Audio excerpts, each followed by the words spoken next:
So, hi again, part 2 of the black coach that I'm currently building and painting. So in the part 1 of this series, I mentioned that building and painting the black coach, I would do it in several sections. Some of it is just to show you how I paint the models. In one of the Age of Magic videos, somebody commented that they wanted to see a model being painted. So I'm going to do that. However, I'm going to do it in small bit piece, so you'll see a stage at a time. I'm not going to do a whole tutorial of seeing right start through to end. It's going to take about an hour, and believe me, you don't want to see that. It's very boring on a lot of stages. So I'll do a bit at a piece, a bit at a time, and then I'll move on to the next stage. So you'll see the technique that I use. One thing I would say is this is just how I paint. This is techniques that I use. This is not a painting tutorial. I'm not a painting teacher. I would never say I would do anything like that. It's just simply what I've picked up over time of how it feels right to me to be painting some of the models. So that's what I'm going to do, is go through a bit at a time. So in this model, the horses are two horses together with the flames underneath connecting them. I've painted the back one, as you can see, and I'm just going to show through the painting how I get to this finish. So we've got two horses that will end up the same, hopefully. So going forward, what I'm going to do is turn the camera around to the painting desk and then show you the techniques as I go through them. Hope you enjoy this, and I'll catch up with you at the end with the finished horses. Okay, so the first part of doing the horse here is to get that base colour on. Now, undercoating wise, I've undercoated in a normal Chaos Black all over the model, and then I've done a very quick spray of white over the top, just so that we can start getting a little bit of shading in there. We've got lighter colour at the top, and then it's got that shadow underneath. So once I've done that, I'm going to put the base colour on, and the colour that I'm going to use is a Citadel base colour here of Incubi Darkness, and is a really fantastic base colour, this one. But what I would say with it is, to get a good finish, you're going to need multiple coats. 2 coats will just about cover it. Personally, I prefer to do 3. And to get through that quick enough, what I tend to do is do a hairdryer, dry the model in between each coat. So I'm going to cover pretty much all of the model. I'm not going to do over the tail or the mane, and also avoid any of the bone stuff in the middle. So anywhere where you can see bone, that'll be down on the legs, the front legs, the rib cage here, and obviously the head of the horse. So avoid those areas, but everything else is going to be a shade of Incubi Darkness. Make sure with your paints that you water it down. This will give a smoother coat. So water it down a little bit, not too thin, but so it's workable and you can start seeing that colour going onto the model. So get a coat all over of that one and dry. Get a second or even maybe a third coat. I'll probably do 3 on this model. I've done 3 on the back one, to make sure you get that really good coverage. And don't forget to do inside of the model as well, because that will be seen. These are skeletal after all. So get that colour going inside the model as well as all over the outside.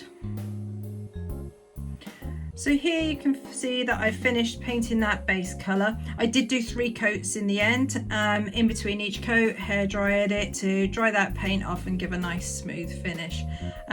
So the next stage of what I will do with this one is to pick out on some of the skin. You can see the rib cage coming through. Even though you've got that skin there, you can see the ribs. So what I want to do is just highlight where those edges are, and also with some of the muscle you can see that skeletal effects raised through the actual skin itself. So the colour that I would use for this is Thunderhawk blue from Citadel. I don't know if you can see that there. So this is a really nice colour again, and it contrasts so well with the base colour of Incubi Darkness. It's giving that slight highlighted shade to come back, here we go, to come back to, you know, showing that lighter area where the bone is just sticking through. You know, if you have a look at in your knuckles or whatever, you'll see that as you put in your fist there, you're getting a lighter shade coming through on the knuckles, and that's the effect that I want to do on the horse itself. So that Thunderhawk blue, so just moving through, make sure again the same as before, thinning your paint down just that little bit, not too much. It just doesn't need too much thinning down, because you still want to get those really nice straight lines. So a little bit of thinning on there, bringing the horse up, and then just starting to go down those ribs, just on the skin, not actually on the ribs themselves, keeping it on the skin itself there. So just bringing your brush down just to highlight where those bones are, and bring just a little bit of light onto it there. As you can see there, that's done. So I'm going to do the rest of the horse, the bones that are sticking up and the structure, just to give a little bit of highlighting, and then I will come back to you afterwards. Okay, so here we are. I've now done all of those lines in where all the bones are along the rib cage, and also on the haunches. You can see that bone sticking out. So that's all done on both sides of the model now. You can see around the shoulder area there is some bones there, and it just really shows where all that highlighting needs to be done. So the next step on there is highlighting the edges. Bit of edge highlighting on there. We can see where the skin is all torn away, and to bring out a bit of an edge. So I don't know if you can see on this back one here, it's starting to have that edge along it, just to highlight where all of those edges are, so it really makes it pop, it brings it out. For that I use Fenrisian grey, another Citadel colour. So again, same old, thin that paint down. You don't want it too thick, especially not if you're doing edging. If you bring that edging on too thick, it's just going to be really clumpy, and that's the last thing you want. You want it really fine, just on those edges. So just pulling out, like I've got here, just a tiny bit along the edges, just to make that model pop, so you can see where the parts are, where there's edging, where those little bits are more defined, and go around the whole model. So everywhere you can see those edges of the skin, all of those ripped off pieces, just bringing a little bit of edge in there, just to make it really pop out. It gives a better definition to the model. So I normally use the edge of the brush, just to get that edge right on where the model curves over. You don't need too much paint at all. Just make sure that you keep it nice and smooth. Don't rush it. The key is absolutely no rushing. If you rush your model, if you rush doing this, you're going to end up with splodges of paint everywhere. So don't do that. Just take it really nice and slowly, and making sure that you pull out the edges as you're going along. Okay, so I finished off doing that edge highlighting. I don't know if you can see very well on these pictures here, but all of the edges around have just got that faint highlighting on it, just to define where the edges are, and that's all over the model, just in all of the pieces around the neck. The other thing that I did while I had the Fenrisian grey was just pull out the top points of where bones are. So if there are any bones that are sticking through the skin that are particularly high points, just to pick those out as well. The next part that I will do is do the bones themselves, so any of the skeletal pieces, and to do that I do a first coat of Vallejo Ivory, so 918, the ivory colour, and that is just to go over the bones as a base layer. We then do a bit of a wash on there and highlight it again with the same colour. But to get that started is just really pick out those bones, make sure we've got enough paint on the paintbrush, and pull that top colour out. So you're really wanting them to start standing out. Just be careful not to go over the edge highlighting that you've done just now.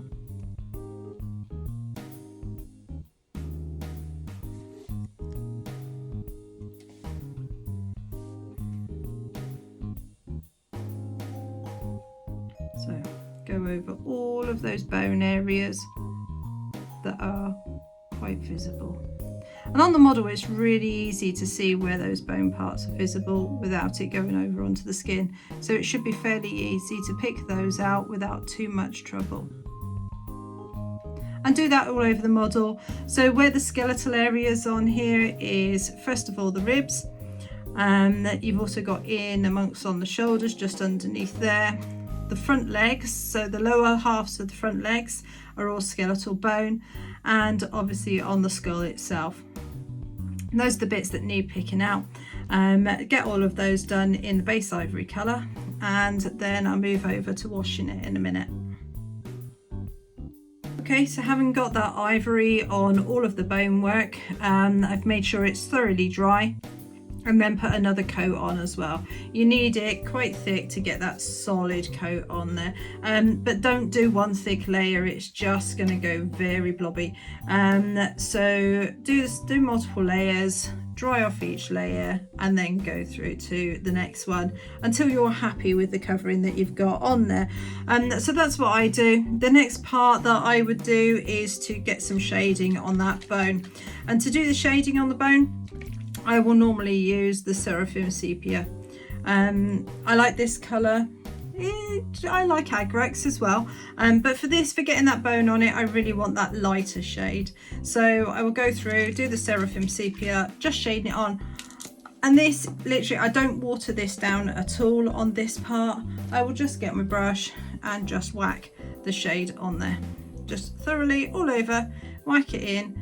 If you find a really bad pooling, then just pick it back up again with your brush, because you don't want it too much pulled, so there's an area there that might end up pulling too much. So I'll pull that off in a second. So let's just get rid of some of that there, and as you can see, just pick it up with the brush, move it back on to one of the other areas, and just go over all of the bone areas, getting that wash on there nicely to give a bit of depth to the bone colour itself. After I've done that wash all over the model, I will go back over the edges with the ivory again, just to highlight it, and bring out the edges of that bone. So I want some shade in the depth. As you can see on here, you see the shading compared to the white underneath. But then what I'm going to do afterwards, pull that ivory colour back up again, just to highlight it out and give it a bit of depth, the same way in where I've done this colour here. So bringing up the hoofs again and all of the edges, so bring it up to the same as the other one. As you can see, I've got the sepia on the horse now, and I mentioned about doing the highlighting of the ivory back over it, but obviously sepia takes a little while to dry. So what I thought I would do while I'm waiting for that to dry is do the tail, or start getting the base colours on the tail and on the mane. To do that, I do a base colour using the Vallejo black, just the 950. I find it's one of the best blacks on the market. It's one that I prefer to work with more than other ones, and I like just go over those areas. It gives a really nice deep shade and it goes on lovely. Obviously, again, slightly watered down, don't use it too thick, and do a couple of coats just to get a nice colour of real deep onto the horse's tail and onto the mane, working that through. You might want 2 coats, possibly not, because of the black undercoat that you've already got on there, so you'd be able to get that pretty much in 1 coat, I would imagine, and then again leave that to dry, and then we'll go on to highlighting the tail and the mane. Okay, so as you can see, the sepia is now all dry, and I've gone over and I've done that highlighting with the ivory. This now matches in with the same one at the back, so we've got 2 highlighted skeletal horses there. The black has dried on the tail and the mane, and so the next part that I would do is to do some highlighting on there and just picking out some of the hairs individually, and I do 2 more layers on those ones. The first colour I would use is Mechanicus Standard Grey from the Citadel range, just to do some big thicker ones of the hairs to bring those out, and then I would just do a few strands highlighting with Orthuan Grey. Again, from the Citadel range, nice range of colours there, and they all go together really well. So I'm going to do some of that highlighting, and then I will pull it back in a minute and show you where we are. And the next bit that I will intend to go on to will be the straps, to do some leather straps on there, bringing it out and highlighting it as those reins. So I've now done some highlighting on the mane, just a few strands pulled out just to give it a bit of highlighting. and the same on that tail on both sides. It's just a few strands. Do the thicker bit with the Mechanica Standard Grey, and then just a few highlights with that Hawthorne Grey on top, just to give it a little bit of differentiation on the different hairs in the mane. Next, I'm going to do the reins and the straps, as I said, and to do this I like to do it on a leather colour. I don't want everything being black on the model, so to do that, my base colour I will be using Rhinox Hide. I find that Rhinox Hide does really well as a base colour for leather. It's got a reddish tone to it, and that's something that I like when painting reins especially. And then I will edge highlight the reins using Mournfang Brown. I don't want it too bright on there. We need to see a bit of edge highlighting, but I don't want it too stark in your face on that bit. So that's the next stages that I will do, is just to go over those reins. Make sure we water down the paint. Make sure you've got it nice and steady. You want to have a nice even coat on those reins, but making sure that you're steady in your hand. Don't be afraid to hold your painted model while doing this. Steady the model, steady your hand. Just make sure you're pulling over those reins all nice to make a nice solid coat of colour. Do all of the reins over there. And don't forget over the top, even though that top part is going to be ingrained into the actual structure of the coach, still put it on there. You don't know yet which parts will be seen and which parts won't be seen. So making sure you're going over that model, pulling out the reins and doing that coat.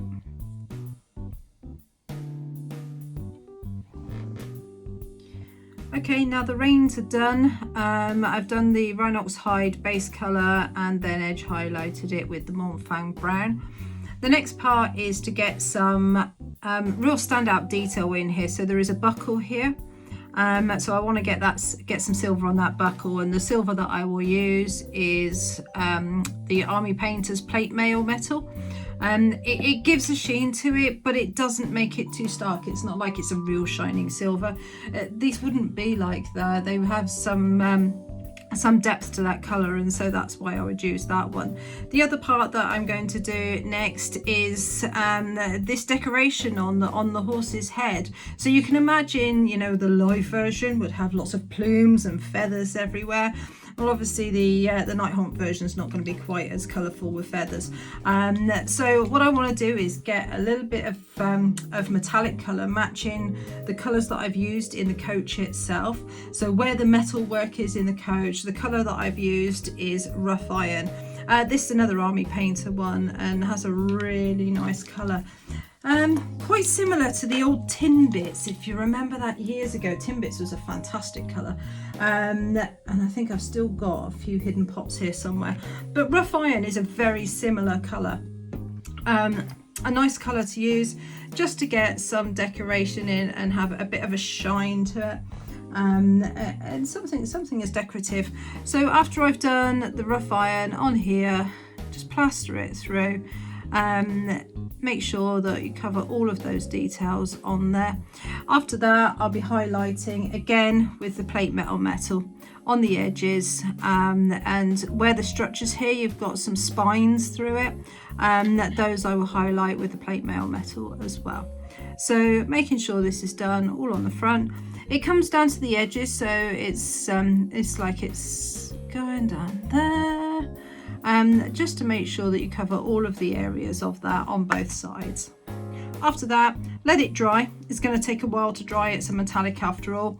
And then do the buckle and the plate metal, and that will have really highlighted it. Once we've got to that stage, the horse in the mane is done. The thing that I will go on to next to do will be doing the green flames. You'll have seen on quite a few of the models in my Nighthaunt army so far, I really do like that green flame effect. So that's what I'm going to be doing on the edges of the horse. So that'll be in the next bit. Okay, so I've got the buckle done here on the straps. That's got a silver edge into it now. I've also finished off the iron on the top part here and highlighted the spine work and edge highlighted with the plate metal. So you can see there the horse is done. Now those eagle-eyed amongst you will see that I've also highlighted in Ivory some of these little tail edge bits, and this is the bits that I want to show as the green flame. So using the green, I wanted to have that light under colour beneath it, so it really shows out that green, otherwise it's going to be really pretty dark. So I've just gone back to my Ivory, and I've used that Ivory just to hide on these areas here so that we can start getting that flame work done. So to start that, the base colour that I use to get the green is a contrast colour. And so there's a big debate everywhere over contrast colours. Is it worth it? Is it not? Well, do you know what? Contrast has its place. I found with some of the colours have been absolutely fantastic, but it depends on what you use them on. I certainly don't use contrast for everything, but there are areas that it works really well. And actually the base colour on doing this flame work has been brilliant. I used Warp Lightning from the contrast range, and from there just putting it straight over at the moment where those ivory bits are on the flames, but you've got to let it dry. Don't try doing anything else to it until that is thoroughly dried. And this colour is not one that you can dry with a hairdryer for a couple of reasons. Why? One of the reasons is it's going to run everywhere. You want it to dry naturally. You want it to go into those depths and show that depth of colour. But you also want it to have those high parts where you want it in that slightly lighter shade. It's going to show the flame so much better if you get that part. If you hairdryer it, it's just going to whoosh it everywhere all over your model. And what a waste. What a waste to the painting that you've already done to make that model look spectacular. You don't want that to happen. So just go over those areas nice and gentle, picking out with that green. Start bringing that colour out of those flames. We're going to highlight that with a variety of colours in a minute to make those flames really stand out. But at the moment, the most important part is to get that green colour on and just keep going with it. Don't go back to it afterwards. Make sure you cover all of the areas that you've done in Ivory. If you get spots afterwards, they really are going to stand out, and you don't want that. So you want to make sure that you cover all of the areas really well and make sure you do it in one go. Then the colour will dry. It'll dry really naturally and it'll look good. It'll look good with that shading in there. It doesn't matter if you go up here. So I've gone slightly over where I've done that colour of the horse. It doesn't matter. One should blend straight into the other. So make sure you give it that opportunity. I've done this on the rest of the horse here, as you can see, on the first horse that I'd done, but I've only got on here as far as just putting the green on. I haven't done any of the rest of the highlighting on this because I wanted to do the whole lot as a one when doing those highlighting areas.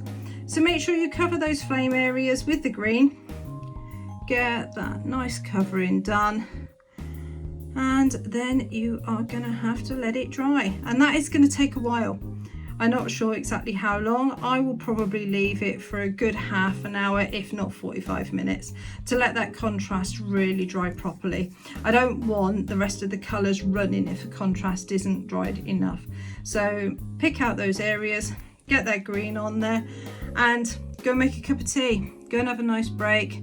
Come back to it in about half an hour once that contrast should be dry.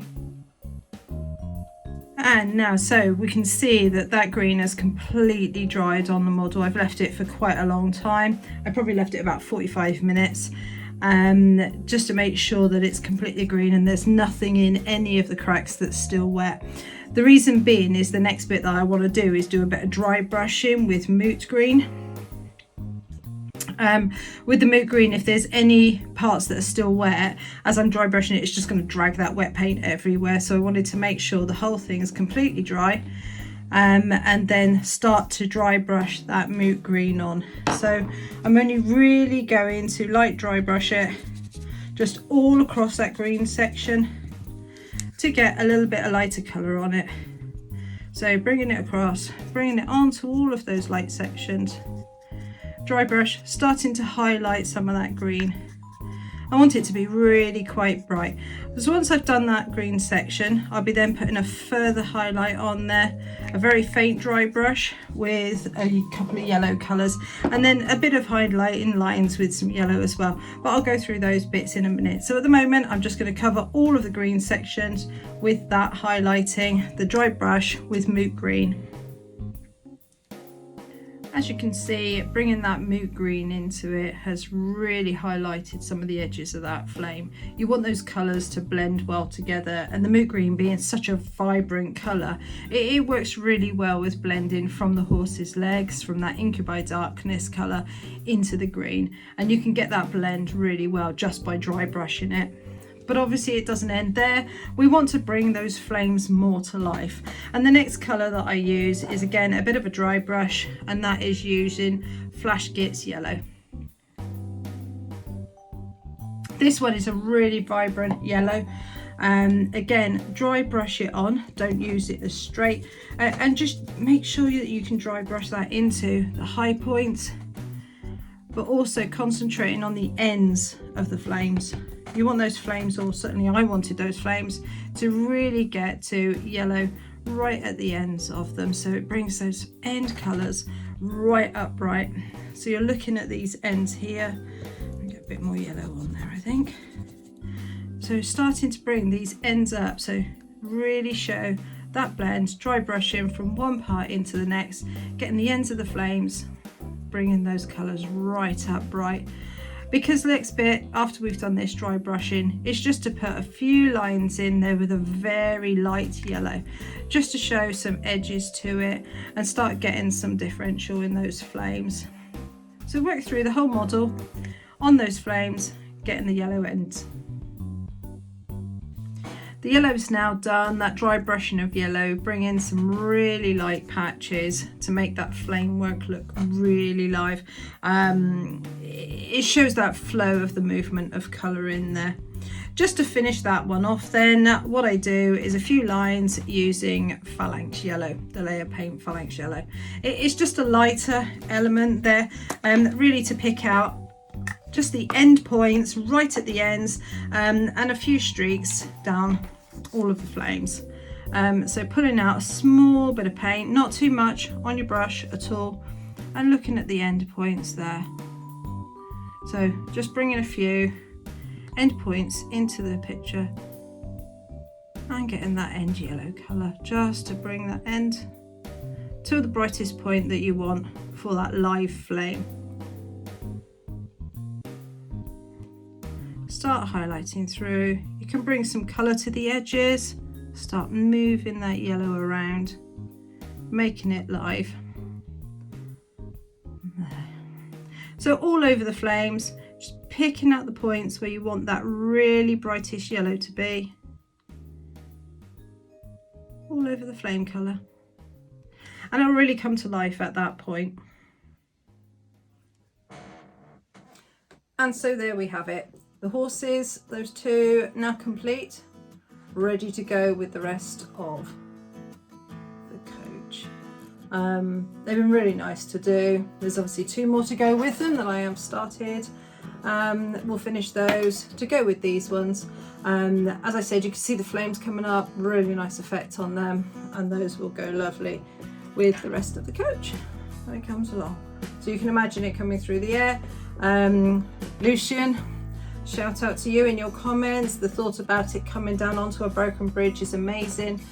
And as I've said, I've got a second model of this, so I may well do that idea. Sounds fantastic, and I think that that'd be a great thing to do. So anyway guys, I hope you've enjoyed that part with the horses.